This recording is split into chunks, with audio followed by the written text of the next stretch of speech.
चलो last lecture.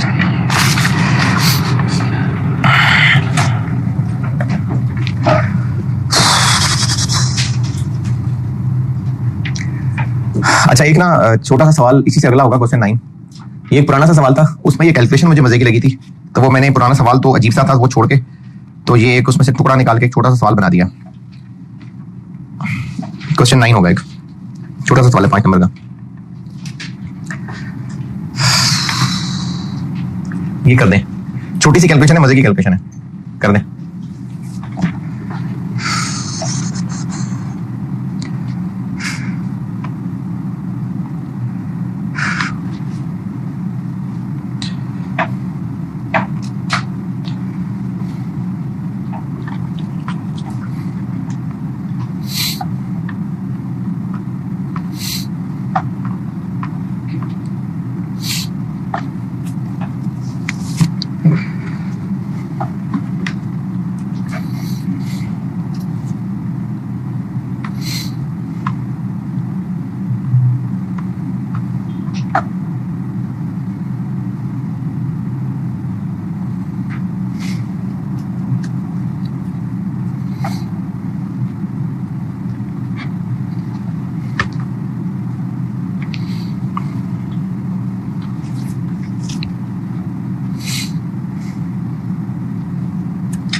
हाँ जी,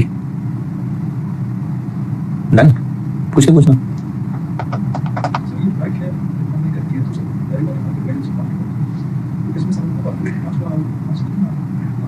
opportunity cost वाला कॉन्सेप्ट के ज्यादा पैसे, देखें इसमें ना अपॉर्चुनिटी कॉस्ट तो ठीक है, लेकिन बात यह है कि लीगली हमें एग्जिस्टिंग लोगों को ही पूछना पड़ेगा। तो जब एग्जिस्टिंग लोगों को कुछ मिलेगा तो शेयर लेंगे ना, वरना तो फ्लॉप हो जाएगा। हम सस्ते ऑफर करेंगे तो लेंगे ना, वरना तो लेंगे ही नहीं। लेकिन हमारे पास और रास्ता नहीं है ना, हम एग्जिस्टिंग लोगों को बाउंड है शेयर्स देने के लिए, तो उनको सस्ते ऑफर करेंगे तो लेंगे ना।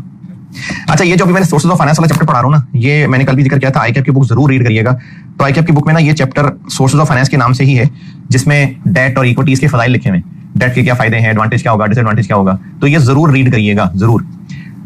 नई बुक में मैंने डाला, के पास पुरानी बुक है वो पास पेपर में से खोल लें।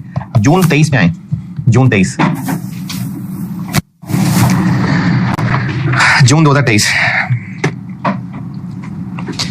जिनके पास नई बुक है उसमें मैंने क्वेश्चन नंबर 16 ऐड किया हुआ है, क्वेश्चन 16। और अगर पुरानी बुक है तो जून 23 अटेम्प्ट में क्वेश्चन नंबर 2 था।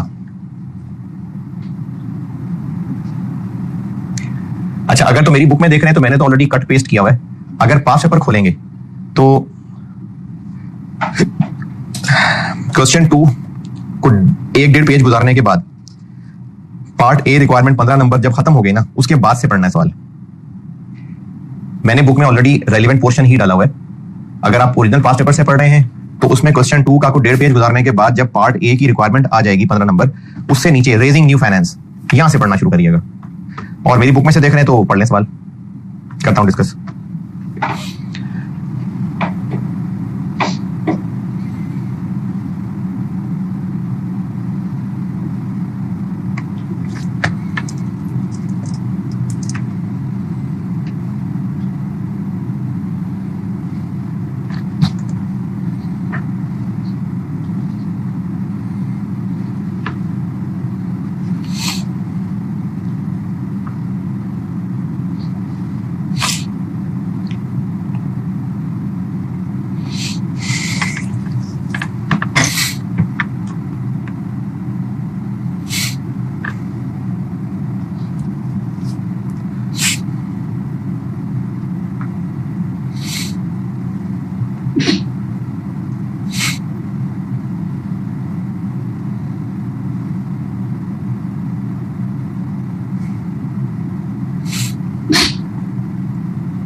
हाँ जी। अच्छा, अब इसमें ना 15 नंबर बहुत ज्यादा हैं, 12 चले करते हैं। मैंने बुक में जब डाला हुआ है तो मैंने ना रेजिंग न्यू फाइनेंस से पहले एक पैराग्राफ भी लिखा हुआ है। कॉन्टेक्स्ट ये था कि हमारे सामने कुछ प्रोजेक्ट्स थे और इसका जो पार्ट ए है ना, मुझे लगता है कि शायद मैंने होमवर्क करके डिस्कस किया हुआ है, शायद ये कैपिटल राशनिंग का सवाल था, ये कैपिटल राशनिंग का था, मुझे लगता है शायद मैंने होमवर्क करके डिस्कस किया हुआ है। उसमें ये मुख्तलिफ प्रोजेक्ट्स थे, रायवन रोड का प्रोजेक्ट था, पेशावर में एक प्रोजेक्ट था, कराची में प्रोजेक्ट था, ये मुख्तलिफ प्रोजेक्ट्स थे जिनमें कैपिटल राशनिंग करनी थी हमने, शायद ये इन्वेस्टमेंट डिसीजन में किया हुआ है। 10,000 मिलियन वहां इन्वेस्ट करना था, पार्ट ए कैपिटल राशनिंग का था, खत्म पार्ट ए। पार्ट बी ये है कि हम 4,000 मिलियन मजीद इशू करना चाह रहे हैं, मजीद रेज करना चाह रहे हैं। दो ऑप्शन है, या तो हम राइट इशू कर देंगे या बैंक लोन लेंगे। अच्छा, अभी तक जो सवाल पीछे किए थे वो डेट के सवाल थे, यानी बैंक ए से लोन लेके बैंक बी से लोन लें, यूएस डॉलर वाला लोन कंटिन्यू रखें या लोकल कर लें। अभी तक डेट वर्सेस डेट था, अब ये इक्विटी वर्सेस डेट आ गया है। सिंपल सा सवाल, 15 नंबर टू मच। और अगर वो चैप्टर, अच्छा मैं ना हर दफा स्टूडेंट को कहता हूं, आपको फिर कह रहा हूं, बुक रीड करिएगा ही क्या जरूर। तो अगर ये चैप्टर रीड किया होता तो उसमें सिर्फ डेट के फजाइल बयान करने थे बस, बाकी कैलकुलेशन बड़ी सिंपल सी थी जो मैं बोर्ड पे करके दिखाता हूं। 4,000 मिलियन रेज करना है, दो ऑप्शन हैं, या तो हम लोन ले लेंगे या इक्विटी ले लेंगे। अगर लोन वर्सेस इक्विटी है ना, तो इसका स्ट्रेट डिसीजन स्टूडेंट नहीं करके दे सकता। अगर डेट वर्सेस डेट है तो उसमें आप लोग बिल्कुल डिसीजन करके दे सकते हैं कि ये भी हैं 2-3 सवाल, या तो वो decision present value of repayments की बेस पे होगा या फिर वो इंटरेस्ट एक्सपेंस की बेस पे होगा। डेट वर्सेस इक्विटी का स्टूडेंट के पास कोई ऐसा तरीका नहीं है कि वो कहे कि इक्विटी बेहतर है, नहीं। स्टूडेंट डेट वर्सेस इक्विटी में बस जो कहीं होंगी वो कैलकुलेशंस ही करके दिखा सकता है। अब उन्होंने आपको कहा क्या है, रिक्वायरमेंट में लिखा हुआ है कि दोनों अल्टरनेटिव सोर्सेज को इवेल्युएट करें और दोनों में से जो बेहतर है वो बताएं। अच्छा, वो बेहतर कैसे बताएगा उसका भी जवाब बताता हूं। Include calculations that demonstrate the impact on. अब ये उसने आसानी कर दी कि 3 रेशोज आपसे नाम लेके पूछ ली। अगर वो कहता कि सूटेबल रेशोज कैलकुलेट करें, जैसे पहले पैराग्राफ में कहा हुआ है, किधर गया, तीसरे paragraph, board would like to understand how the new finance will impact the financial statements and some of the key ratios. तो फिर खुद ही निकालनी होती। कौन कौन सी रेशोज निकालते हैं? जिसका डाटा है। अब आप इसमें जीपी रेशो नहीं निकाल सकते, नेट प्रॉफिट रेशो निकाल सकते हैं, ऑपरेटिंग प्रॉफिट रेशो निकाल सकते हैं, इंटरेस्ट कवर निकाल सकते हैं, रिटर्न ऑन इक्विटी निकाल सकते हैं, रिटर्न ऑन कैपिटल एम्प्लॉयड निकाल सकते हैं, बस यही निकाल सकते हैं। और रेशोज का डाटा नहीं है, तो फिर हम ये सारी रेशोज निकाल, डेटर इन्वेंटरी थोड़ी निकाल सकते हैं, है ही नहीं डाटा। तो उसने आसानी ये कर दी, उसने कहा जी 3 चीजें कैलकुलेट करते हैं आप, और कैलकुलेट भी क्या करना है, impact on interest cover. Interest cover पे इंपैक्ट कैसे बताएंगे, इस नए पैसे रेज करने का इंटरेस्ट कवर पे इंपैक्ट कैसे बताएंगे कि करंट क्या है और नई क्या होगी। और नई में चूंकि 2 ऑप्शन हैं तो हमने एक्चुअली 3 चीजें कंपेयर करनी होगी, करंट, राइट इशू और लोन। क्या क्या, इंटरेस्ट कवर, गियरिंग और ईपीएस। ये 3 चीजें उसने कहा है कैलकुलेट करने को, तो कर देते हैं। कैलकुलेशंस बोर्ड पे कर देता हूं, बाकी डिस्कशन फिर मैं आपको जबानी बताता हूं। ये जून 23 का पार्ट बी था। अगर हमने रेशोज कैलकुलेट करनी है और इंपैक्ट कैलकुलेट करना है तो आपको जो सवाल गिवन है वो एग्जिस्टिंग है। अच्छा, एग्जिस्टिंग की बेस पे भी फोरकास्ट ही है, तो एग्जिस्टिंग तो चलो है।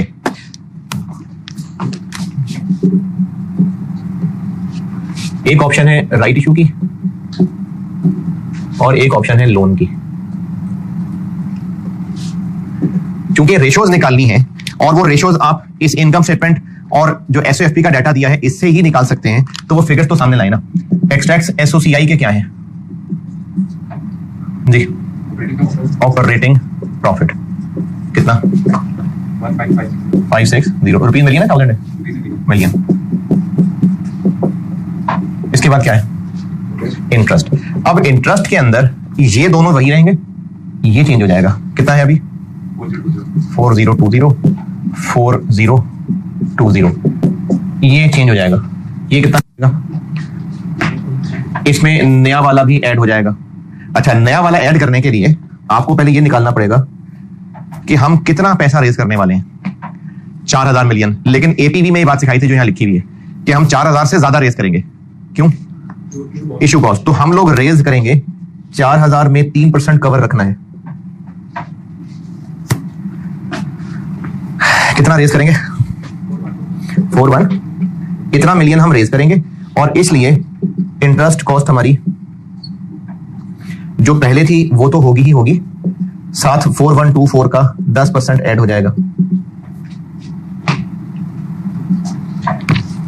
4432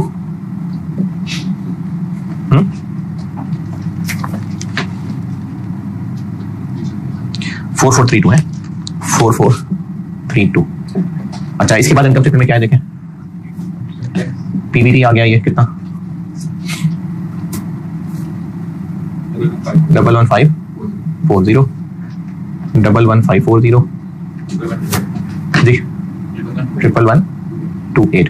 फिर क्या है, टैक्स कितने परसेंट, 29%, 3347 3347 और 3227।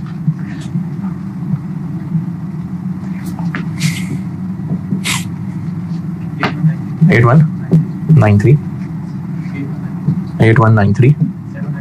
7901। ये इनकम स्टेटमेंट की फिगर्स आ गई ताकि हम ईपीएस निकाल सकें और इंटरेस्ट कवर निकाल सकें, और चूंकि गेयरिंग भी निकालनी है तो एक्सट्रैक्ट्स ऑफ एसओएफपी।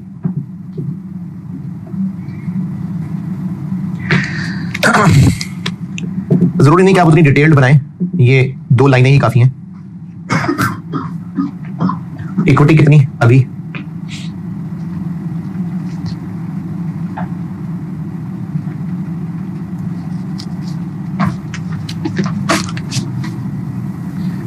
Ji 110 date 200 150। इधर 110 की जगह क्या हो जाएगी इक्विटी ऑप्शन में, ये ऐड हो जाएगा, ये हो जाएगी 11434, डेट यही रहेगा 15634, और इधर इक्विटी यही रहेगी, डेट में ऐड हो जाएगा 14324।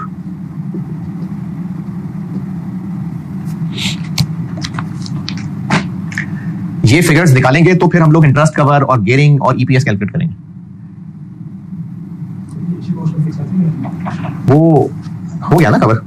अच्छा, हाँ, वो जो इशू कॉस्ट है इक्विटी के केस में,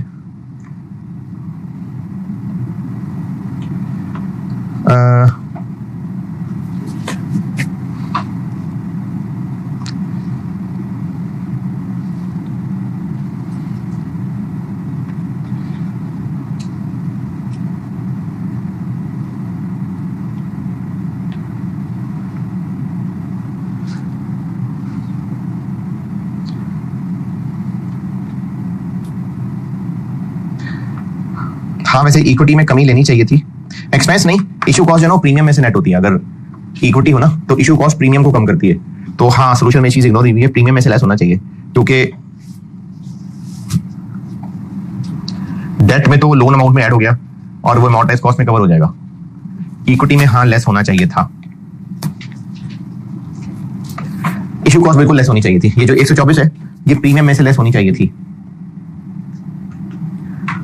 लेकिन डेट में भी फिर वो अमॉर्टाइज कॉस्ट होना चाहिए था ना। 10% लोन तो आ गया, लेकिन कॉस्ट की वजह से फिर amortise cost effective rate calculate होना चाहिए था, तो ये वो रिपोर्टिंग की डिटेल चली जाती, शायद इसीलिए इग्नोर।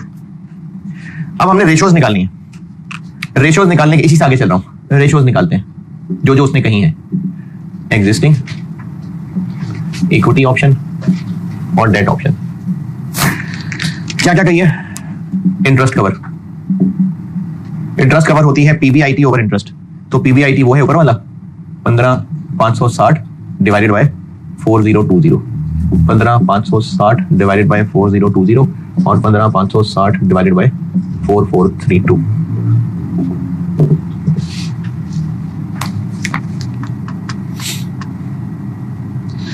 G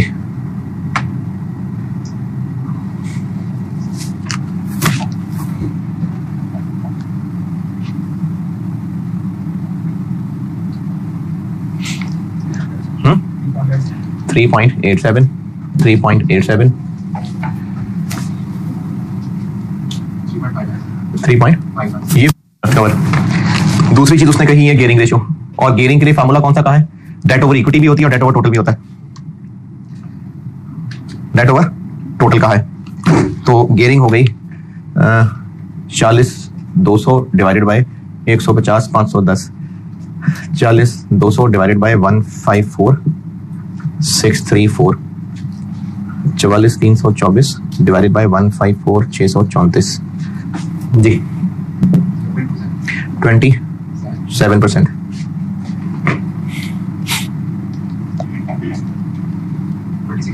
twenty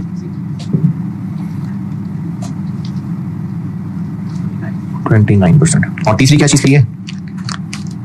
EPS. तो ईपीएस होती है PAT divided by number of shares. तो पैट है 8193 और नंबर ऑफ शेयर्स कितने हैं? 100 रुपए एक की फेस वैल्यू है, अभी है 10 मिलियन। और जब राइट इश्यू हो जाएंगे, कितने राइट शेयर इश्यू करने हैं? 1 for 10 यानी 11 मिलियन हो जाएंगे। और अगर डेट पे रहे तो फिर 10 ही रहेंगे, 7901 over 10। तो ईपीएस हो जाएगी 819.3, 744.82,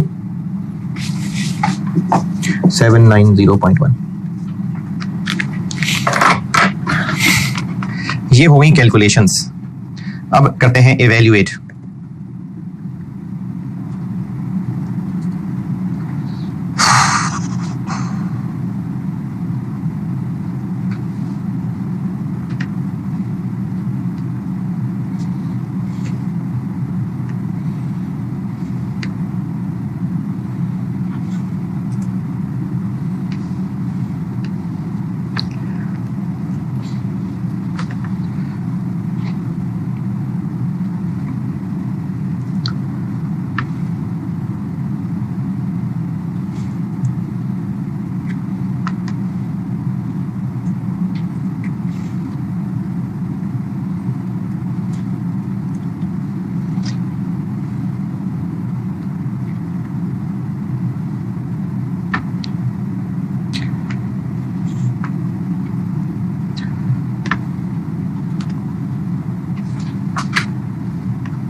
हाँ जी, कैलकुलेशन ओके। अच्छा, अब इसको इवैल्यूएट करते हैं।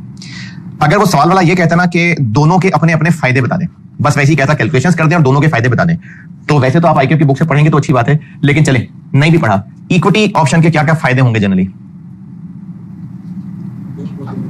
इंटरेस्ट कॉस्ट नहीं पड़ेगी, तो उससे हमारे प्रॉफिट्स ज्यादा रहेंगे, और डिविडेंड कल को देना पड़ सकता है, और गियरिंग, हाँ, नंबर ऑफ शेयर्स मार्केट में बढ़ जाते हैं तो उसकी लिक्विडिटी बढ़ जाती है और गियरिंग बेहतर हो जाती है। ये हो गए इक्विटी के फायदे। डेट का फायदा, टैक्स सेविंग मिलेगी, डेट सस्ता होता है, कल को वापस करना पड़ेगा, कल को वापस कर देंगे, ओनरशिप नहीं बढ़ानी पड़ेगी, आराम से वापस कर देंगे। और इक्विटी का नुकसान, इक्विटी महंगा, इक्विटी कंट्रोल तो इसलिए नहीं क्योंकि राइट इशू है, उन्हीं लोगों को उतने इशू हो रहे हैं तो कंट्रोल तो चेंज नहीं होगा, लेकिन कल को डिविडेंड ज्यादा देना पड़ेगा। और डेट का नुकसान, गियरिंग बढ़ जाएगी, कल को रीपे करना ही होगा, जैसे तैसे भी रीपे करना होगा।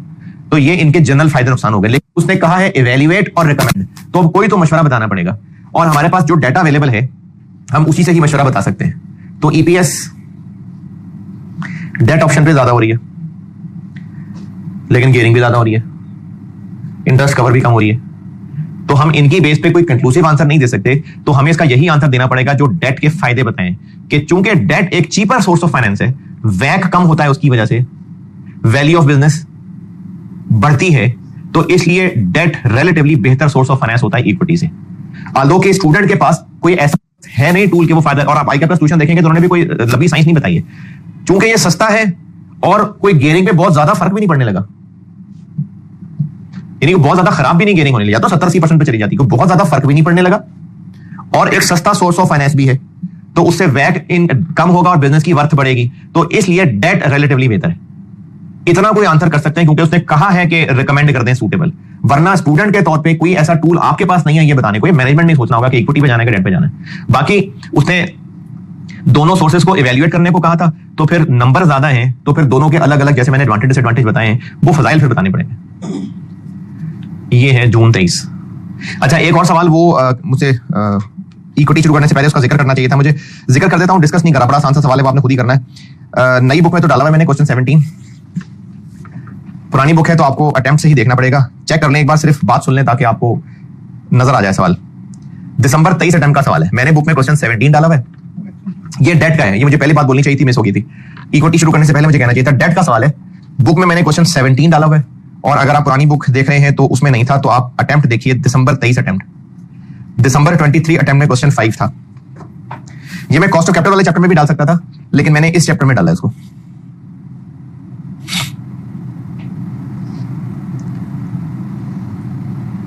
पढ़ लेते हैं तो मैं ज़बानी डिस्कस करके फारिग करूं उसको।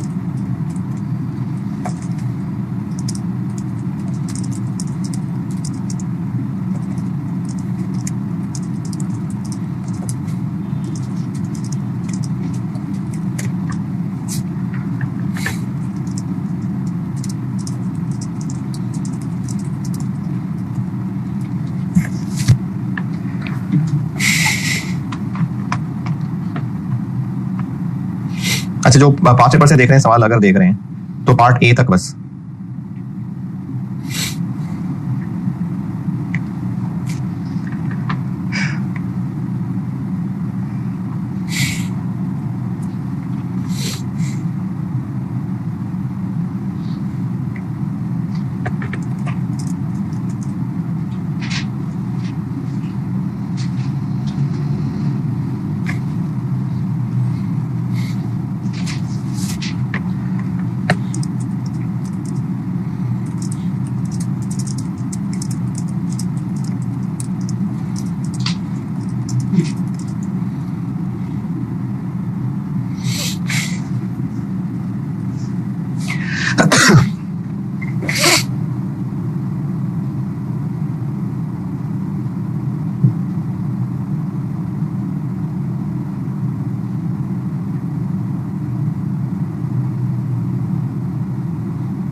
और इतना लंबा सवाल तो था ही नहीं। Prepare a short report. अच्छा, ये ना किसी दौर में ये रिपोर्ट भी टेस्ट होती है, बल्कि किसी दौर में क्या कभी कभार रिपोर्ट लिखने को कहा जाता है। ये कोई बिजनेस कम्युनिकेशन का पेपर नहीं है, इसलिए ना आपने रिपोर्ट देख के परेशान नहीं होना। अगर सवाल में रिपोर्ट मांगी है तो उसका सिंपल सा तरीका यह है कि आप टू फ्रॉम सब्जेक्ट लिखें। टू किसको करना है, ये सवाल में कोई ना कोई गाइडेंस होगी। किसको लिखनी है रिपोर्ट? है कुछ है सवाल में? तो बस है नहीं, वो तो रेड तो कंपनी है ना, बोर्ड है, तो बोर्ड ऑफ डायरेक्टर्स आ गया। और फ्रॉम आप कौन है? नहीं, अपना सीआर नहीं लिखना। सवाल में कुछ ना कुछ तो आपको कह के बुलाया होगा, सीएफओ, तो आप सीएफओ आ गए। और अगर कुछ नहीं पता तो बस कंसल्टेंट लिख दें। और सब्जेक्ट जो रिक्वायरमेंट में उसने कहा हुआ है, 2-4 वर्ड उसके लिखने हैं। Advice on debt financing. अच्छा, अब चूंकि से रिपोर्ट मांगी है ना, तो तमीज ये है कि आपका सवाल कैलकुलेशन से शुरू नहीं होगा। आपने यहां पर सारी अंग्रेजियां बतानी है, और उन अंग्रेजियों के अंदर चूंकि रिपोर्ट है तो आप अंग्रेजी के लिए जितने को अंग्रेजी लिख सकते हैं, 1 पेज 1.5 पेज जितना भी आपको लगता है अंग्रेजी लिख सकते हैं, उतनी जगह छोड़ के आप जाएं अपेंडिक्स कह दें और कैलकुलेशंस कर दें। अगर क्वेश्चन में रिपोर्ट मांगी है तो ये तमीज ये है कि आप टू फ्रॉम सब्जेक्ट कह के अंग्रेजी सोल्यूशन में पहले आनी चाहिए, और जो कैलकुलेशंस हैं वो अपेंडिक्स। और वो जो आप कैलकुलेशंस कर सकते हैं सारी सवाल के अंदर कैलकुलेशंस यहां करेंगे, और इन कैलकुलेशंस के रिजल्ट को यहां अंग्रेजी में जिक्र कर रहे होंगे। और इस अंग्रेजी का एंड कंक्लूजन पे जरूर करना है, क्योंकि अगले ने आपसे सिर्फ जज्बात थोड़ी मांगे थे, मशवरा मांगा है ना, तो कंक्लूजन भी आना। अब इस सवाल में पूछा क्या है उन्होंने कि इन तीन में से कौन सा बेहतर है, दी मोस्ट। तो ये जो तीनों की इंफॉर्मेशन है, अगर आप गौर करें तो ये सिंपल सा केडी का सवाल है। आप इन तीनों के अंदर केडी निकालेंगे, क्योंकि आपको कहीं जो हम कल तक सवाल कर रहे थे जिसमें फ्यूचर कैश फ्लोज की पीवी निकालें, ऐसा तो कुछ है नहीं, तो हम सिंपली इनका केडी निकालेंगे। और कौन सा बेटर होगा? जिसका केडी कम होगा। तो ये कॉस्ट ऑफ कैपिटल में डल सकता है सवाल, लेकिन चूंकि रेशियोज का जिक्र है इसलिए मैंने इस चैप्टर में डाला हुआ है। तो आप तीनों के केडी निकालेंगे, और केडी का भी स्ट्रेट फॉरवर्ड डेटा, एक बैंक लोन है उसमें तो केडी एक interest rate net of tax करके सॉल्व हो जाएगा, एक कन्वर्टेबल है और एक रिडीमेबल है। इसमें हमने आईआरआर निकालना होता है, बहुत शुरू में जब कॉस्ट ऑफ कैपिटल पढ़ाया था। तो इन तीनों का केडी निकलेगा, अपेंडिक्स में निकल आया। उसके बाद जो उस कैलकुलेशन का आंसर निकला होगा वो हम लोगों ने अपनी इस रिपोर्ट में बताना है। लेकिन सिर्फ अब चूंकि उसने रिपोर्ट मांगी है और सीएफओ से मांगी है, तो रिपोर्ट लिखने में थोड़ी तमीज ही आ जाएगी कि जिस चीज की रिपोर्ट मांगी हुई है उसकी पहले सलाम दुआ करें कि डेट फाइनेंसिंग चीपर होती है, डेट फाइनेंसिंग के मुख्तलिफ ऑप्शंस हैं, मुख्तलिफ शर्तें हो सकती हैं, इनकी रेशोज भी देखनी चाहिए। हमने अपेंडिक्स में कैलकुलेशंस रख दी हैं। इंट्रोडक्शन आ गया, अब आपकी डिस्कशन उस कैलकुलेशन पे होगी। इंट्रोडक्शन जिसमें आप इसका जिक्र कर रहे होंगे, फिर discussion on calculations done in appendix, और फिर कंक्लूजन। ये एक मुनासिब सा तरीका है रिपोर्ट लिखने का। और इस सवाल में एक धोखा ये है कि आपको ये रेशोज का जिक्र है, कवर्नेंट्स यानी बैंक की शर्तें, और उसमें आपको लिखा नजर आ रहा है कि इंटरेस्ट कवर 3 से अंदर अंदर रहना चाहिए, 3 से नीचे नहीं जाना चाहिए, क्वार्टरली बेसिस पे रेशो निकलेगी, करंट रेशो 1.5 से नीचे नहीं आनी चाहिए। तो इसको देख के लगता है स्टूडेंट को शायद कैलकुलेट भी करके दिखानी है, तो आप कैलकुलेट नहीं कर सकते। क्यों? कोई डेटा ही नहीं है। तो इसमें हम सिर्फ कंक्लूजन में इतना बता सकते हैं कि बैंक लोन सस्ता है, तो कंपनी ये चेक कर ले कि क्या वो सारे कवरेंट पूरे कर सकेगी। अगर कर सकेगी तो बैंक लोन सस्ता है। सोल्यूशन बता रहा हूं, बैंक लोन सस्ता है। तो अगर ये कैलकुलेशन कर सकेगी तो फिर बैंक लोन सस्ता है।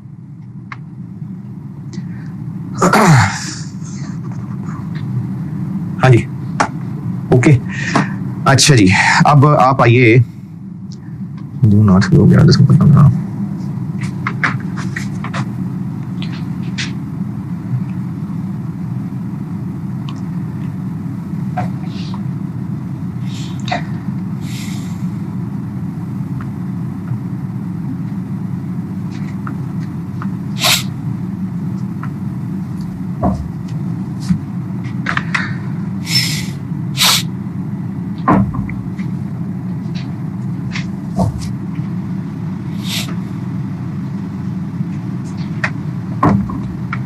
क्वेश्चन नंबर, अच्छा अपना 2-3 सवाल जबानी और बस फिर खत्म। आप आइए क्वेश्चन 12 पे,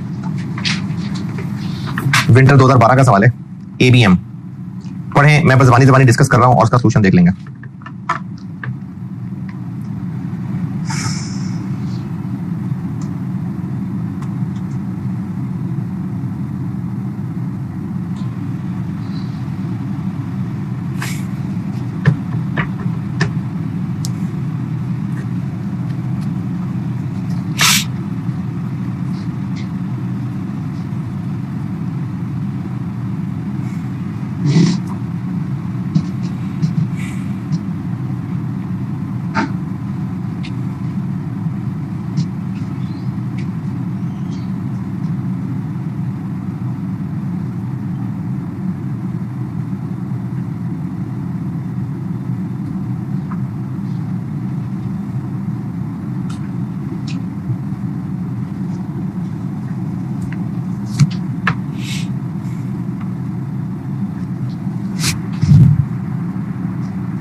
हाँ जी,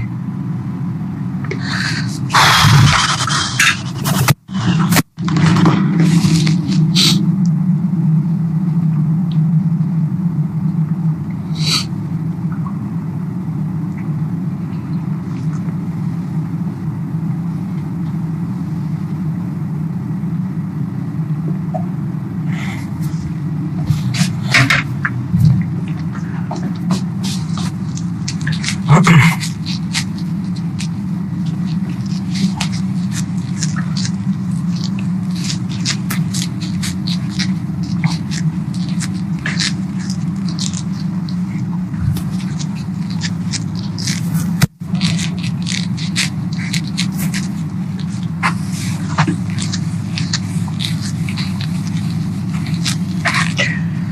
ये अभी जो मैं आपको 2-3 सवाल ज़बानी बता रहा हूँ ना, ये पुराने से हैं, तो इनको गाइड करके छोड़ रहा हूँ। ये अगर दिल हुआ कभी करने का तो कर लेना, नहीं तो ज़बानी भी देख लेना, बहुत है।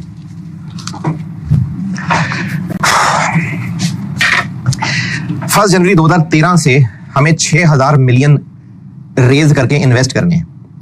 अभी इस वक्त यानी 31 दिसंबर 12 पे इक्विटी और टीएफसीज की इंफॉर्मेशन है, और अभी एक शेयर मार्केट में कितने का है ये भी बताया हुआ है, और टीएफसी मार्केट में कितने का है ये बताया तो नहीं हुआ, लेकिन इंफॉर्मेशन अवेलेबल है।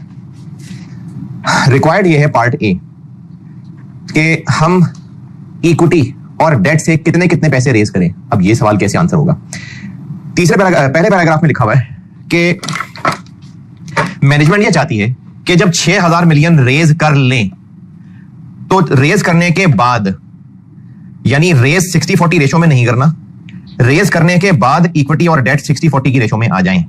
It plans to raise this amount, पहला paragraph, on 1 January 2013 from a combination of debt and equity in such a way as to arrive at, के रेज करने के बाद मार्केट वैल्यूज के हिसाब से डेट और इक्विटी 60-40 की रेशो में आ जाए। और अब रिक्वायरमेंट ए देखें, वो कह रहे हैं हम कितना कितना पैसा डेट और इक्विटी से रेज करें। अब इसका आंसर ऐसे होगा कि आपको ना ये थोड़ा बहुत वैल्यूएशन और सोर्सेज ऑफ फाइनेंस मिक्स सवाल है। एग्जिस्टिंग शेयर की प्राइस तो दी हुई है, तो इक्विटी की वैल्यू तो हमारे पास अवेलेबल है। अभी इस वक्त नंबर ऑफ शेयर्स कितने? 250 मिलियन, और मार्केट में कितने का? 19.55, 488.7.5। टीएफसीज की अभी मार्केट वैल्यू कितनी है? आपको टीएफसी का कूपन रेट पता है और मार्केट में अभी इस वक्त लोगों की रिक्वायरमेंट क्या चल रही है ये पता है, तो क्या कर सकते हैं इसे? कहां पता है? Existing TFCs were issued on 1 July 2009, coupon rate 12% है, प्रिंसिपल रीपेमेंट 30 जून 14 को होगी। हम 31 दिसंबर 12 पे खड़े हैं, 13 पूरा और आधा 14, 1.5 साल बाकी है। टीएफसीज आर करंटली ट्रेडिंग कितने पे? इतने पे कि वाईटीएम 14 आ रहा है। तो टीएफसीज की मार्केट वैल्यू कैसे निकाल सकते हैं? जो 1.5 साल जिंदगी बाकी रह गई है, उन कैश फ्लोस को डिस्काउंट कर लें किस पे? 14% पे। तो टीएफसीज की मार्केट वैल्यू आ जाएगी अभी, वो भी ना तकरीबन इतनी बनती है, तकरीबन इतनी बनती है वो, जब आप सॉल्व करेंगे तो इतनी आएगी। रिक्वायरमेंट ए क्या है? रिक्वायरमेंट ए, ये टोटल क्या बना? 9, 7, ये तकरीबन इतनी आएगी, थोड़ी सी राउंड ऑफ की वजह से आगे पीछे हो सकती है, तकरीबन आएगी। रिक्वायरमेंट ए क्या है? रिक्वायरमेंट ए ये है कि जब हम 6000 रेज करना चाहते हैं तो 6000 रेज करने के बाद, 6000 रेज करने के बाद हम यहां तक पहुंच जाएंगे। जब 6000 और पैसा रेज हो जाएगा, इक्विटी भी बढ़ जाएगी, डेट भी बढ़ जाएगा, तो यहां तक पहुंच जाएंगे ना। ये होना चाहिए इन such a way to arrive eight, उल्टा लिख दिया मैंने, नहीं सही है।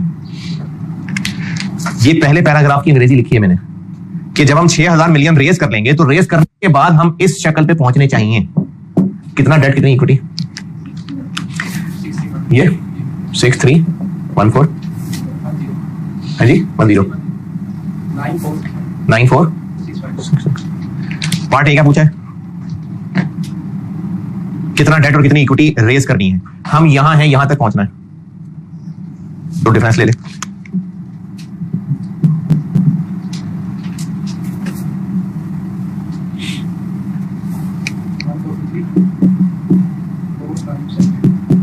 ये पार्ट ए पूछा हुआ है। अब इसमें वैल्यूएशन का इन्वॉल्व है, या ये निकालनी पड़नी थी, बाकी मैंने इसमें ये ऐड किया, इसको 40-60 में बांटा और डिफरेंस लिया। ये पार्ट ए है।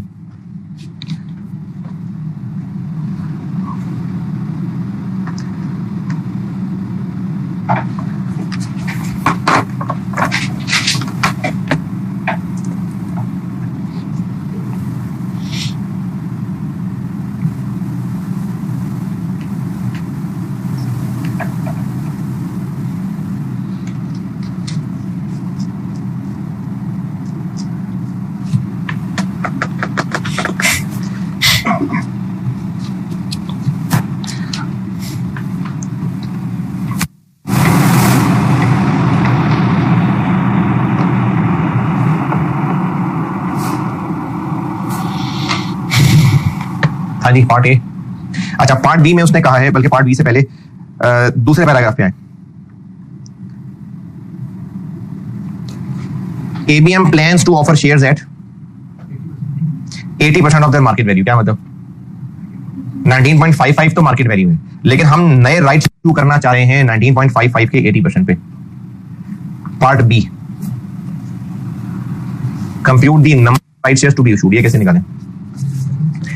इसको उससे निकाल दें, उससे किसे? 19.55 के 80% से नंबर ऑफ राइट शेयर्स निकालेंगे, और टीईआरपी एंड द एक्साइड प्राइस, वो एग्जिस्टिंग मार्केट वैल्यू भी है, एग्जिस्टिंग शेयर्स भी हैं, नंबर ऑफ राइट शेयर्स भी आ गए, तो ये उससे टीईआरपी निकल आएगी। रिक्वायरमेंट सी, 6 महीने बाद की डेट इक्विटी चेक करने को कहा है। 6 महीने बाद की।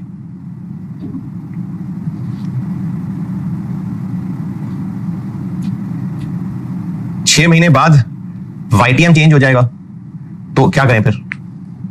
6 महीने बाद की हमें टीएफसीज की वैल्यू दोबारा निकालनी पड़ेगी, नए भी पुराने भी, नए भी और पुरानों की भी। जो नए इशू करने हैं उनकी भी वैल्यू निकालनी पड़ेगी और पुराने वालों की भी निकालनी पड़ेगी, और इक्विटी की वैल्यू भी निकालनी पड़ेगी, और फिर डेट इक्विटी रेशियो कैलकुलेट करने को कहा है। ये पार्ट सी है। अच्छा, इक्विटी की मैं आपको ये बोर्ड पे दिखा देता हूं, और टीएफसीज की कैसे निकलेगी।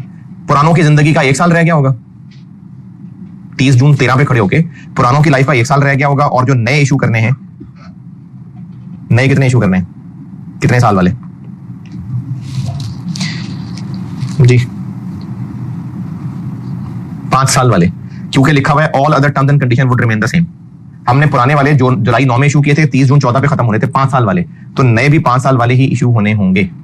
तो नए की टीएफसीज की मार्केट वैल्यू निकलेगी और इक्विटी की मार्केट वैल्यू निकलेगी 30 जून 13 पे खड़े होके, और तब नई डेट इक्विटी रेशियो निकालने को कहा है। ये पार्ट सी है।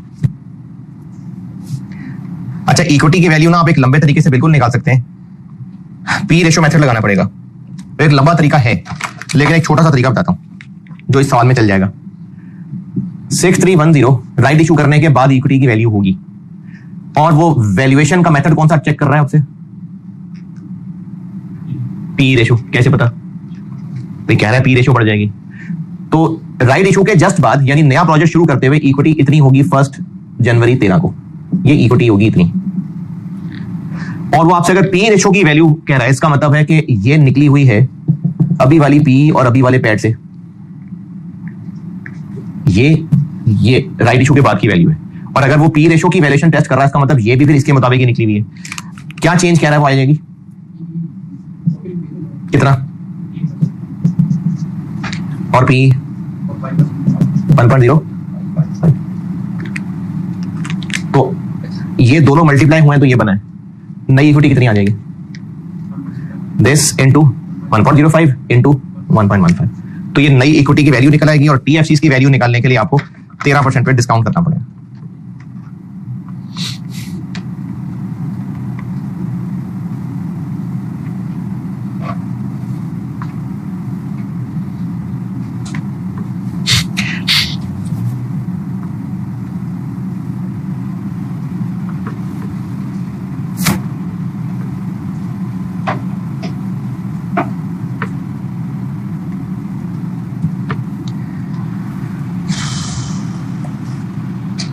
चलो जी, लास्ट चीज, ये भी ज़बानी ज़बानी।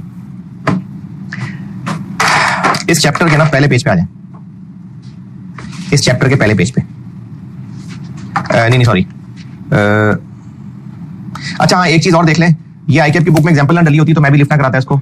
ये ना इस चैप्टर के दूसरे पेज पे मैंने एक choice available to shareholder के नाम से एक एग्जांपल बनाई हुई है इस चैप्टर के दूसरे पेज पे। ये आईकेएप की बुक में एग्जांपल ना होती तो मैं भी लिफ्ट ना कराता। ये एक एग्जांपल है, हो सकता है कुछ छोटा सा एक पार्ट सा ये टेस्ट हो जाए।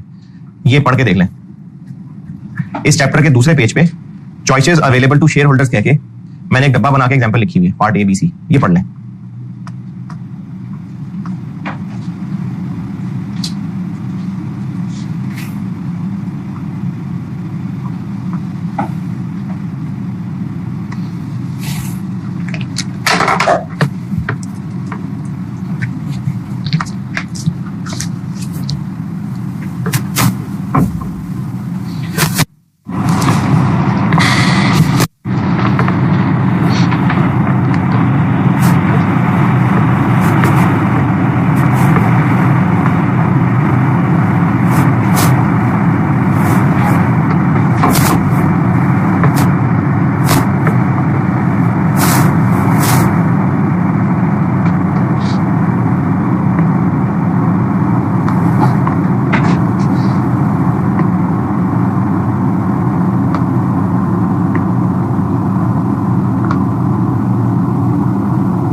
चले पढ़ लिया।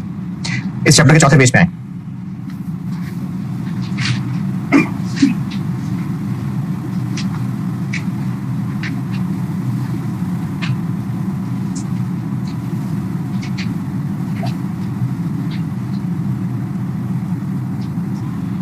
डिविडेंड से रिलेटेड ये कुछ छोटी छोटी चीजें देख लें। कंपनी को डिविडेंड देना चाहिए कि नहीं? देना चाहिए। अगर कोई कंपनी डिविडेंड दे या ना दे, इससे कंपनी पे क्या फर्क पड़ेगा, ये ना कुछ बुजुर्गों ने अपनी अपनी थ्योरीज दी हैं। एक एमएम है, एमएम ने कहा है कि कंपनी डिविडेंड बांटे या ना बांटे, शेयर होल्डर्स की वेल्थ पे फर्क नहीं पड़ता। और इसकी बात साबित करने के लिए जबरदस्ती का एक सवाल बनाया हुआ है दिसंबर 11 का। इस चैप्टर में मैंने वो सवाल रखा हुआ है, क्वेश्चन नंबर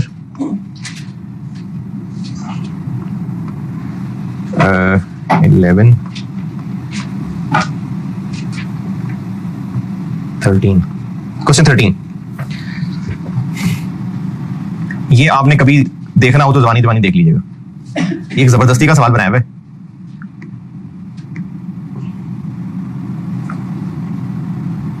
ये इस एमएम थ्योरी के साबित करने के लिए बनाया हुआ है और इसको सिर्फ आप वैसे भी सॉल्व नहीं होना, ये मैं बोर्ड पे भी करूंगा तो मैं जो मैं करा रहा हूँ वही होगा। तो इसका सोल्यूशन आप देख लीजिएगा कभी। ये एक जबरदस्ती का सवाल बनाया हुआ था। एमएम थ्योरी ये कहती है कि कोई फर्क नहीं पड़ता। अच्छा, एक देखें रेलेवेंस थ्योरी, एक ये सिर्फ थ्योरेटिकल ही है। ये जिस बुजुर्ग ने दी थी उसने कहा था कि एमएम गलत कह रहा है, फर्क पड़ता है। और नंबर 3 पे देखें पेज के आखिर में रेजिडुअल थ्योरी। ये कैलकुलेशन की हद तक चेक हो सकती है। रेजिडुअल थ्योरी होती है, किसी बुजुर्ग ने कहा है कि आप दुनिया वालों की टेंशन ना लें, ऐसा करें कि हर साल पैट कमाएं, देखें कोई अच्छे प्रोजेक्ट्स हैं लाइन में, अगर हैं तो उनमें पैसा लगा दें, अगर नहीं है तो जो बचा सब ओनर्स को बांट दें। ये रेजिडुअल थ्योरी है। एक सवाल है जो मैं करा नहीं रहा, वो भी आपने कभी करना हो तो देख लीजिएगा। जून 10 अटेम्प्ट का सवाल होगा। इसमें सबसे आखिर नहीं नंबर 14 होगा। वाई भी पाकिस्तान, पुराना सा सवाल है ये भी। जब आपने खुद करने हो तो खुद या बेशक जबानी देख लीजिएगा। इसकी रिक्वायरमेंट ऊपर पॉइंट नंबर 9, रिक्वायरमेंट से ऊपर पॉइंट नंबर 9। हाँ जी, company follows residual dividend policy. अच्छा, ये जो ऊपर सारा डाटा है ना, पहला पैराग्राफ पढ़े। कंपनी 300 मिलियन इन्वेस्ट करना चाह रही है और अदर इंफॉर्मेशन में पॉइंट नंबर 1 पढ़े। इतने 300 मिलियन के टुकड़े अगले 5 साल में इन्वेस्ट करने हैं। और ये हम पहले भी कुछ सालों में कर चुके हैं, इनफैक्ट कल परसों भी किया है। इनकम स्टेटमेंट का डाटा है, इनकम स्टेटमेंट का 5 साल का प्रॉफिट निकलेगा। हर साल के पैट में से जो कैपेक्स में खर्च करना है वो माइनस करके बाकी सारा डिविडेंड। सवाल की रिक्वायरमेंट ये देखें क्या है।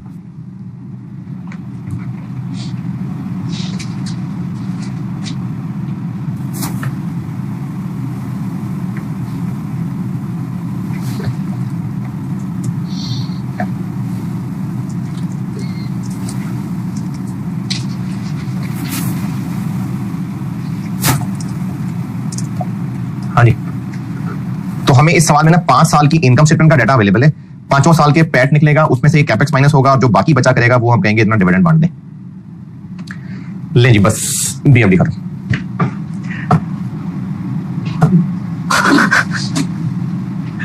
अच्छा, अब ना बीएफडी जिन्होंने अभी अटेम्प्ट देनी है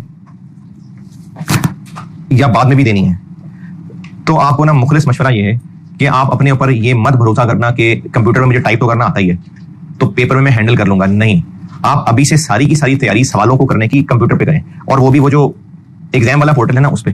क्योंकि आपने जब एक्सेल पे करने की आदत रखी होगी ना, तो कई शॉर्टकट कीज हैं जो हाथ पे सेट हो जाती हैं, और एग्जाम पोर्टल पे वो शॉर्टकट कीज नहीं है, तो आपको मुश्किल आएगी। इसलिए सारी की सारी प्रैक्टिस आपने उसी पोर्टल पे ही करनी है, लेकिन करनी है। पेपर वाले दिन पे मत छोड़िएगा। पेपर में अचानक आपके अंदर ये सलाहियत नहीं आ जाएंगी, इसलिए आपने उस पोर्टल पे ही प्रैक्टिस करनी है। मैक्सिमम प्रैक्टिस सवालों की लिख लिख के करें और उसको पोर्टल पे ही प्रैक्टिस में सॉल्व करें। और बाकी मैंने सिलेबस तो सारा कवर किया है, और ICAP के बुक जरूर रीड करिएगा। और जो मेरा अपना पास BFD करने का एक्सपीरियंस है ना, और वो भी एज अ टीचर भी, वो ये कि जब पूरा टॉपिक कंप्लीट कर लें तो उन सारे सवालों का एक ओवरऑल कंपैरिजन जरूर करें। बिजनेस वैल्यूएशन, सारे सवालों का एक ओवरऑल कंपैरिजन जरूर करें कि इस सवाल में ऐसा क्या था जो फलाने सवाल में नहीं था। आपको ना कुछ कॉमन ढांचा नजर आएगा। जैसे मैंने तो खुद भी बीएफडी में आपको वैल्यूएशन पढ़ाते हुए बहुत सारे टिप्स बताई हैं कि अगर ये हो तो उसका मतलब सिंपल वैल्यूएशन का सवाल है, फिर टारगेट का सवाल है, फिर अगर कंबाइंड सवाल है। लेकिन ये आप खुद अपने तौर पे भी असेस करें, सवालों को कंपेयर करें, हर टॉपिक में ये काम करिएगा। हर टॉपिक को कंप्लीट करने के बाद उसके सारे सवालों को कंपेयर करें कि उनमें क्या क्या कॉमन था, क्या क्या डिफरेंस था। उससे एक उस टॉपिक का एक ओवरऑल ढांचा आपके दिमाग में आएगा, ताकि उसका जैसा भी सवाल हो ना, ढांचा जहन में होगा तो आप उस सवाल को हैंडल कर लेंगे। करेंसी वाले सवालों को कंपेयर करें, इंटरेस्ट वाले सवालों को कंपेयर करें, लॉन्ग टर्म डिसीजन वाले सवालों को कंपेयर करें। तो हर टॉपिक को कंप्लीट करने के बाद उसके सारे सवालों का एक ओवरऑल कंपैरिजन जरूर करना है कि किसके सवाल में क्या था। और लिख के प्रैक्टिस वो एक्सेल ही है, बल्कि एक्सेल की भी बजाय वो जो ICAP का पोर्टल है उसके ऊपर करिएगा। बाकी मेरा काम पढ़ाना समझाना था। जो 10-12 लोग यहाँ सामने बैठे होते हैं वो तो चलो जागते हैं, वो जो कैमरे के पार हैं पता नहीं उन्होंने कितने सोते हुए लेक्चर देखा है, लिख के किया है, नहीं किया है। लेकिन बहरहाल मैंने अपनी तरफ से कोशिश कर ली है, अब ये आपने ही बेस्ट एफर्ट करनी है। चलो ठीक है जी, अल्लाह हाफिज।